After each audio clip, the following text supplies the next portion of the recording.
Hi guys, welcome to this short video about the question what could be a good alternate solution compared to Rode Connect. I mean, yeah, we can get it for free. It's good to use for the Rode NT Mini and other microphones. But the big disadvantage with the Rode Connect is that it has to be running not really in the foreground but as a normal program. You will see that in the task manager that it's like this one here. As a normal program, you have to always make sure that it's not closed and that it doesn't consume too much system resources, like too much power or using too much RAM. And so if you are worried about that, I have an alternate solution. I've been talking to the support of Rode and they gave me this option here, the Rode Unify. Here we have the website.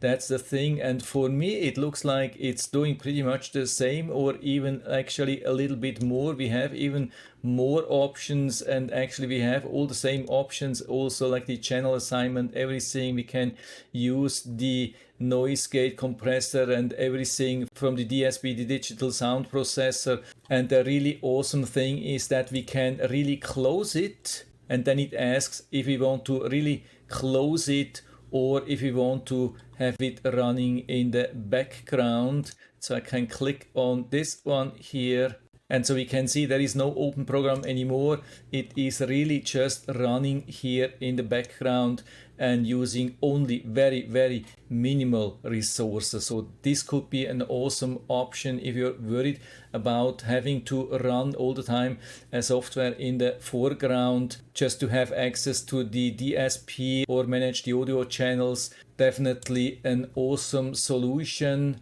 And it's also for free and works with the normal Rode microphones. And so yeah, that's it for now. I hope I've been able to help you a little bit with this video. If you have any questions or comments, just write to the comment section below, and I'm always happy to talk about these things. And if you like the video, give me a thumbs up, subscribe my channel. Thanks for watching. See you next time.